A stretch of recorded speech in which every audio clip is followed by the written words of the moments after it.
Hello friends, income tax के cases की series में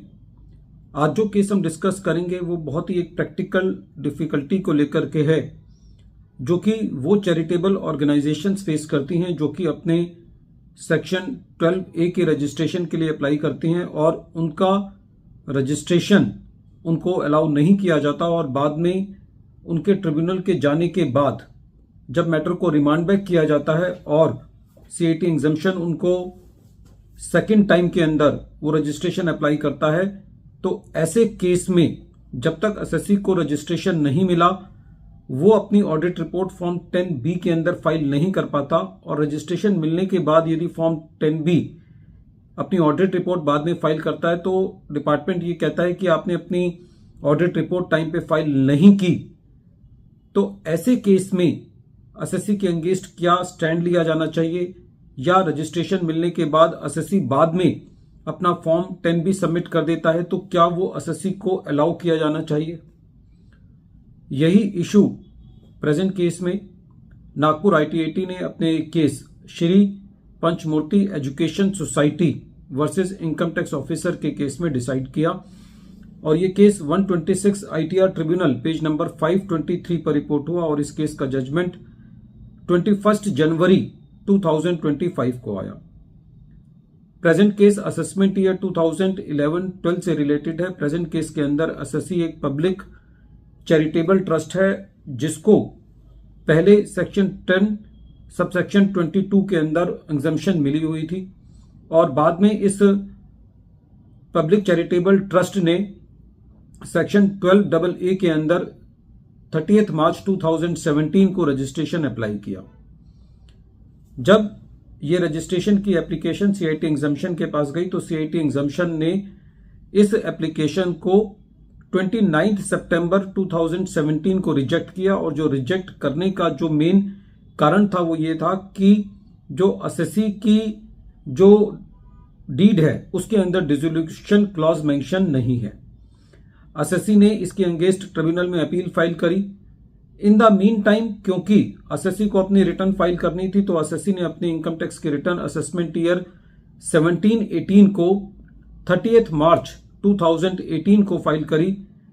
जो कि सेक्शन 143 सबसेक्शन 1 के अंदर प्रोसेस हुई और एसएससी की एक 5 करोड़ रुपए की डिमांड इसलिए क्रिएट कर दी गई क्योंकि एसएससी ने फॉर्म 10B फाइल नहीं किया था। प्रैक्टिकली देखा जाए तो एसएससी फॉर्म 10B तभी फाइल कर सकता है जब एसएससी के पास 12A का रजिस्ट्रेशन हो। जिस दिन एसएससी ने अपनी रिटर्न फाइल करी उस दिन एसएससी के पास 12A का रजिस्ट्रेशन नहीं था, इसलिए एसएससी उस फॉर्म 10B को फाइल नहीं कर सकता था। बाद में ट्रिब्यूनल के CIT एग्जम्पशन को मैटर को रिमांड बैक करने के बाद CIT एग्जम्पशन ने एसएससी को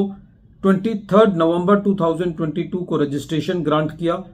असेसमेंट ईयर 17-18 से, जिस असेसमेंट ईयर का मैटर था। जैसे ही एसएससी को रजिस्ट्रेशन मिला 23 नवंबर 2022 को, वैसे ही एक दिन छोड़ करके 25 तारीख को एसएससी ने अपना फॉर्म 10B फाइल कर दिया और ये फॉर्म 10B CIT अपील के पास भी एसएससी ने सबमिट किया। बाद में एसएससी की जो अपील CIT अपील के पास थी उसको JCIT अपील के पास ट्रांसफर कर दिया गया, जो कि JCIT अपील ने उसको ये कहकर के डिसअलाउ कर दिया कि एसएससी ने अपनी रिटर्न टाइम पर फाइल नहीं की है, इसलिए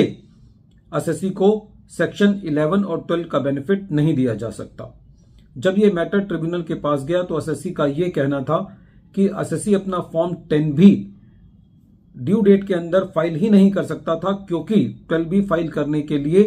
10B फाइल करने के लिए ये जरूरी है कि एसएससी के पास 12A का रजिस्ट्रेशन हो। क्योंकि एसएससी के पास उस दिन 12A का रजिस्ट्रेशन नहीं था तो वो अपने चार्टर्ड अकाउंटेंट से उसका सर्टिफिकेट नहीं ले सकता था, फॉर्म 10B नहीं ऑब्टेन कर सकता था। जैसे ही उसको रजिस्ट्रेशन मिला एसएससी ने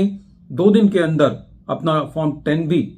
CIT अपील के पास सबमिट किया, जिसको कंसीडर नहीं किया गया। जब ये मैटर ट्रिब्यूनल ने सुना तो ट्रिब्यूनल का ये कहना था कि प्रेजेंट केस में एसएससी ने जो ऑडिट की रिक्वायरमेंट है उसको सब्सटेंशियली कंप्लाई किया है और हाइपर टेक्निकल ग्राउंड्स के बेसिस पर जो एसएससी का एडिशन किया गया है कि जो एसएससी ने अपनी रिटर्न और फॉर्म 10B टाइम पर फाइल नहीं किया वो डिलीट किया जाना चाहिए। ट्रिब्यूनल का यह भी कहना था कि section 12 capital A subsection 1 clause B ए जो है वो 1 अप्रैल 2018 से इंट्रोड्यूस किया गया है, जो कि असेसमेंट ईयर 18-19 है, जहां पर ये कहा गया था कि जो रिटर्न है वो सेक्शन 139 सबसेक्शन 1 या सेक्शन 139 सबसेक्शन 4 के अंदर वाली लिमिट में फाइल होनी चाहिए। वो असेसमेंट ईयर 18-19 से एप्लीकेबल है, क्योंकि प्रेजेंट साल असेसमेंट ईयर 17-18 से रिलेटेड है, तो एसएससी का केस उसमें भी फॉल नहीं करता। वीडियो के अंत में एक बार फिर मैं केस का नाम रिपीट कर रहा हूं। केस का नाम है Shri पंचमूर्ति education society versus income tax officer, और ये case 126 ITR tribunal page number 523 पर रिपोर्ट हुआ, और इस केस का जजमेंट 21 जनवरी 2025 को आया। Thank you friends.